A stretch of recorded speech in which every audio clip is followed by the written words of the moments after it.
Mais outro caso para procurarmos qual é a fórmula responsável por este gráfico. Então vamos aos pontos fortes do nosso gráfico. Pontos fortes ou pontos salientes à nossa vista, pontos que se impõem ao nosso olhar quando nós observamos este gráfico. Ele corta o eixo dos y para x igual a 0 no ponto 0,5. Portanto, corta o eixo dos y aqui. Observa que tens aqui o teu eixo dos y, aqui o teu eixo do x. A função tem como domínio o gráfico, a aparência do gráfico é ter domínio R, porque dá a ideia que a curva vai sempre para a direita, okay? E para a esquerda, além de que aqui sobe e aqui desce. E, portanto, eu tenho a sensação de em qualquer ponto do eixo do x, traço uma linha paralela ao eixo dos y, enquanto o gráfico significa que cada ponto do eixo do x que eu considero tem uma imagem. Portanto, se um ponto tem uma imagem, um ponto no eixo do x tem uma imagem, pertence ao domínio, então eu digo que o domínio é R, e eu a mesma coisa digo para a imagem. Os valores que a função toma, os valores em y, como é que eu posso avaliar isso aqui? Traço linhas paralelas ao eixo do y e encontro x. Ora, se para um dado y eu encontro o gráfico, significa que há um x tal que esse y é a imagem dele. Portanto, para qualquer ponto do eixo do x encontro o gráfico, porque a função, como já disse, sobe sempre sem ter teto e desce sem ter chão. Portanto, estes são os pontos fortes que a gente aqui vê. Enfim, podemos pôr outros. Podemos, por exemplo, dizer que a nossa função é crescente. Okay? Não há nenhum ponto do gráfico onde a gente aumente o x e o gráfico tome valores de y menores. Portanto, estamos perante uma função crescente. Ora, vamos ver se nós podemos identificar aqui. Vamos começar só com estes itens, ok? Domínio R e imagem também R. Podemos excluir logo esta, porque o valor de um módulo nunca tem sinal menos, portanto a imagem não pode ser negativa. O gráfico desta função 2 tem que estar acima do eixo do x, ou quando muito sobre ele. O mesmo para esta aqui, o mesmo para esta aqui, o mesmo para esta aqui, o mesmo para esta aqui, não pode assumir valores com sinal menos. Portanto, só pela imagem, só usando este item, nós ficamos com as nossas suspeitas reduzidas ao conjunto que aqui está. Agora vamos ver se o domínio também nos ajuda. Domínio R. Ora, o que é que isso exclui? Exclui a função log. A função log não pode... domínio tem a ver com valores de x, a função log não aceita valores com sinal menos, nem valores nulos no seu x, portanto, excluímos-la. A função número 6, raiz quadrada, também não aceita valores com sinal menos, não é? Se tu quiseres calcular, por exemplo, raiz de menos 4, se dissesses que ela era um dado b, um valor b, se pudesses calcular o b, então o b ao quadrado, que é o índice da tua raiz, teria que dar o teu radicando, menos 4, é isso que significa ser raiz quadrada, e b ao quadrado representa um número multiplicado por ele mesmo. Ora, a gente sabe que nenhum número real multiplicado por ele mesmo dá um resultado com sinal menos, não é? Portanto, não podemos fornecer valores negativos à raiz se quisermos calcular raízes reais, que é o que estamos a fazer aqui.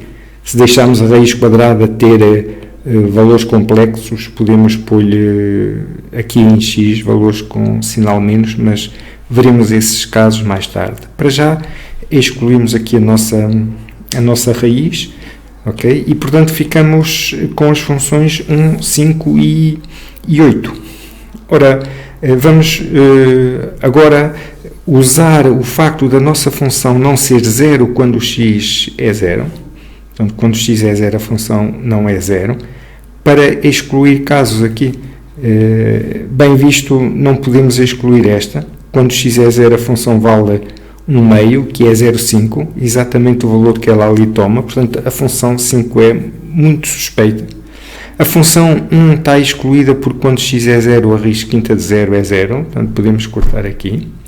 A função 8 está excluída porque quando o x é 0 a raiz cúbica de 0 é 0 e menos 0 dá 0, portanto podemos excluí-la. Já tínhamos excluído o log e então a função que representa, cujo gráfico está representado nesta figura é a função número 5. Já agora gostaria de chamar-te a atenção para um ponto importante neste tipo de análise. Vamos comparar o gráfico de y igual a x ao cubo com o gráfico de y igual a x ao cubo mais 1 meio. Ok? Se nós traçarmos o gráfico y igual a x ao cubo atracejado, aqui vamos pô-lo assim. Repara que eu estou intencionalmente a pôr um gráfico que representa arrastar para baixo este, fazer uma translação vertical deste. E como é que nós podemos ver nas nossas fórmulas isso? Como é que nós podemos ver que o gráfico de y igual a x ao cubo, que é este aqui, ele não é mais do que uma translação vertical deste aqui? Porque, observa o que é que acontece quando nós queremos calcular valores de y. Se eu fizer o x igual a 0 aqui, o x igual a 0, o y nesta função dá 0, que é este ponto, e na função de baixo ele dá 0 mais 1 meio. Portanto, como podes ver, no ponto x igual a 0, a diferença de y entre as funções é 1 meio. E esta diferença é a mesma para qualquer outro x. Imagina que eu escolho, por exemplo, aqui x igual a 2, por exemplo. Se escolher x igual a 2, esta função dá um y igual a 2 ao cubo, que é 8. Esta função também dá 8 mais 1 meio. Observa que o que está à direita deste sinal igual tem a ver com y. Portanto, eu quando desta para aqui acrescento este 1 meio, estou a acrescentar para cada x este 1 meio ao y. Portanto, para cada x eu estou a acrescentar 1 meio para vir a função de cima para que está em baixo. Portanto, o efeito de eu somar 1 meio a uma expressão que tenho antes, em termos de gráfico, é provocar uma translação, um arrastamento vertical dele. Vamos ver aqui mais um caso e novamente tu deves fazer uma pausa e procurar nestas funções aquela que achas que é representada pelo esboço de gráfico que a figura tem. Então vamos ver os pontos fortes da nossa gráfico, os pontos salientes do nosso gráfico. Podes ver que ele interseta o eixo dos y aqui no ponto 1, ok? Vamos pôr aqui uma figura um pouco maior. Interseta quando x igual a 0, o valor de y no ponto do gráfico correspondente ao x0 é 1, portanto x igual a 0, y igual a 1. E também vemos que quando x é 1, o valor de y correspondente ao 1 é 0, portanto para x igual a 1, y igual a 0. São dois pontos, um aspecto saliente do nosso gráfico. Outro aspecto saliente do nosso gráfico é que observas que não temos gráfico abaixo do eixo do x, não temos gráfico para aqui. Significa que a imagem da nossa função, os valores de y, são sempre positivos ou então o número 0. Portanto, em termos de y, se eu vir traçar linhas paralelas ao eixo do x no meu y, elas intersetam sempre gráfico, porque o gráfico sobe sem ter teto, como é indiciado por estas duas semi-retas. E não temos então gráfico abaixo do eixo de x, pelo que a imagem da nossa função é R0 mais. Quanto ao domínio, quanto aos valores de y, aos valores de x para os quais há imagem, tu podes ver que temos imagem para qualquer valor de x. Qualquer valor de x encontra gráfico e, portanto, corresponde-lhe uma imagem y. Ora, os valores de x aos quais corresponde uma imagem são todos juntos, o conjunto deles forma aquilo que a gente chama o domínio da função. Portanto, a nossa função tem como domínio R. Ora, nós podemos então analisar aqui e ver se podemos excluir algumas funções. É claro que estes pontos de encontro com os eixos poderiam logo permitir-nos excluir muitas, mas é um bom treino para nós começarmos primeiro por estes dois. Okay? Não nos leva a obter a resposta mais rapidamente, mas é mais instrutivo começarmos por estes dois. Então, se começarmos pelo domínio R, podemos logo excluir quem? Podemos excluir as fórmulas que têm raízes com índice par. Podemos excluir esta, podemos excluir o log, porque o domínio do logaritmo é R+, e de facto aqui não podemos excluir mais função nenhuma, só por com este item, porque se é verdade que aqui temos uma raiz quadrada, a verdade é que temos também um módulo dentro dela e, portanto, o módulo não deixa aquilo que a raiz vê, okay? Aquilo que a raiz vê para o seu argumento, o módulo não a deixa ver nunca uma expressão com sinal menos. Portanto, esta função tem domínio R e todas as outras que não estão eliminadas têm domínio R. Mas nem todas. Estava-me a escapar aqui a função nova. A função nova eu não consigo ver quanto é que ela vale quando o x é 0. Porque quando o x é 0, quando substituo o x por 0, fico com a divisão de 1 por 0, 1 por 0, que não é um número. Isto não é um número. Eu não consigo dizer quanto é que isto vale. Portanto, o ponto 0, nesta função 9, por não produzir nenhum y, dizemos que não pertence ao domínio da função 9. A função não está definida para esse ponto, mas a nossa está.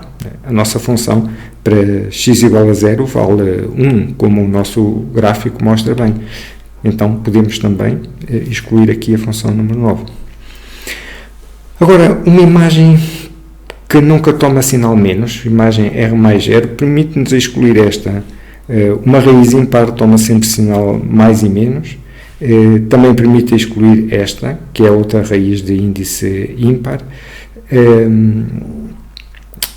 Não nos permite excluir nem a 2 nem a 3, porque elas têm como imagem R mais 0.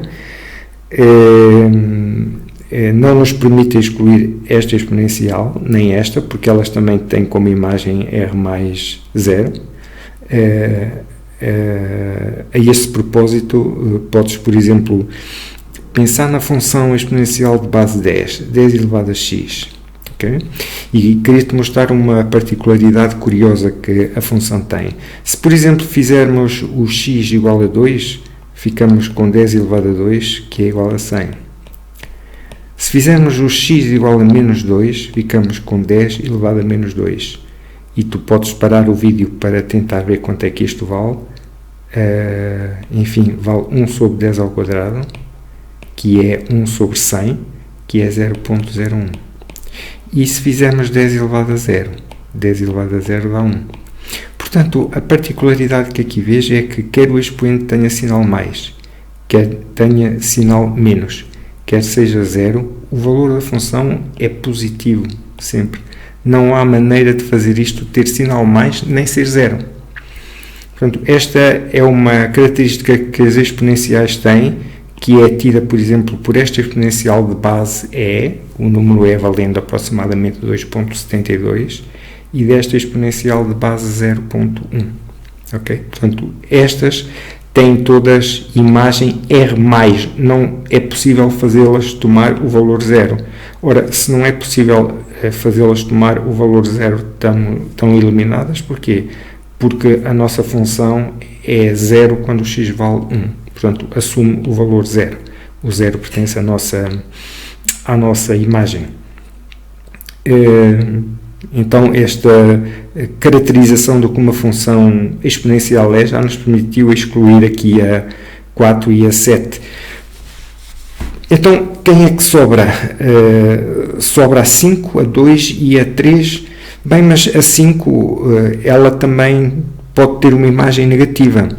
Se o x, por exemplo, for menos 2, se trocarmos o nosso x por menos 2, menos 2 ao cubo dá menos 8, menos 8 mais 1 meio, menos 8 são 16 menos 16 meios, mais 1 meio dá menos 15 meios. Portanto, a nossa função pode tomar valores menores do que 0 e, portanto, a imagem não é R mais 0, então podemos chegar aqui a excluir esta. E sobram estas duas que aqui estão. E nós podemos desempatar estas duas com base no valor que a função toma quando o x vale 1. A nossa função, quando x é 1, o y dá 0, mas se eu substituir aqui o x por 1, o y, o módulo de 1 é 1 e a raiz de 1 dá 1. Portanto, quando x é 1, este y é 1, mas nós queremos que seja 0, portanto, a função que corresponde ao nosso gráfico é esta que aqui está. E eu queria aproveitar este exemplo para te mostrar aqui a diferença entre nós termos uma função que seja apenas módulo de x, y igual a módulo de x, ou y igual a módulo de x menos 1. Se nós tivermos uma função que seja só módulo de x, o gráfico dela é assim. Se nós tivermos, este é o ponto x0 e y0, costuma-se pôr um O, é a nossa origem. Se nós tivermos a função módulo de x menos 1, o gráfico é este, como a nossa figura aqui mostra, ela encontra o eixo do x no ponto 1. E repara que a relação entre estes dois gráficos é uma translação horizontal. O gráfico a verde, que é o desta função que aqui está, é obtido graficamente do gráfico com cor preta, arrastando uma unidade para a direita. Para quando este módulo v aqui 0, o x tem que ser 0. Quando este módulo v aqui 0, o x tem que ser 1. Ora, isso significa que os vértices, um está no ponto 0, o outro está no ponto 1. Quando este módulo v aqui 1, o x é 1. Quando este módulo v1, o x tem que ser 2. Portanto, 0, 1, 1, 2.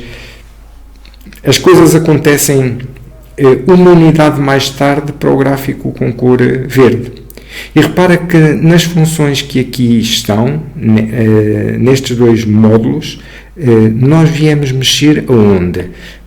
Nós pegamos nesta função e para passarmos para outro módulo, nós viemos mexer em x. Onde estava aqui x, a gente pôs x menos 1. E quando tu fazes uma mudança deste tipo, quando tu tens, vou pôr o caso geral agora, ok?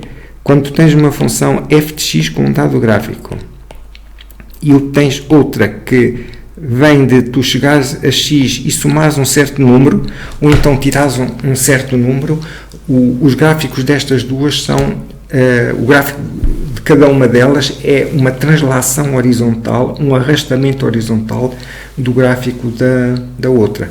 Neste caso concreto, se o eixo do x significar tempo, podes pensar na função no gráfico com cor verde como um gráfico que representa um fenómeno que ocorre mais tarde no tempo relativamente ao fenómeno representado pelo gráfico preto. Digamos que podem representar o mesmo evento desfasado temporalmente.